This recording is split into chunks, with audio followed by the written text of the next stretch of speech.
আমার কিছুক্ষণ চ্যানেলে আমি আপনাদের স্বাগত জানাই। আমি কাজল দত্ত রায়। আমি একটা কবিগুরু রবীন্দ্রনাথ ঠাকুরের একটা ছোট্ট কবিতা বলছি, খুব ছোট্ট। প্রাণ। মরিতে চাহি না আমি সুন্দর ভুবনে, মানবের মাঝে আমি বাঁচিবারে চাই। এই সূর্যকের এই পুষ্পিত কাননে, জীবন্ত হৃদয়ে মাঝে যদি স্থান পাই। ধরায় প্রাণের খেলা চিরতরঙ্গিত, বিরহ মিলন কত হাসি অশ্রুময়। মানবের সুখে দুঃখে গাঁথিয়া সঙ্গীত যদি গো রচিতে পারি অমর আলয়।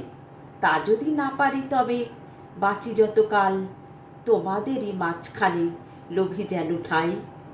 তোমরা তুলিবে বলে সকাল বিকাল নব নব সঙ্গীতের কুসুম ফুটাই।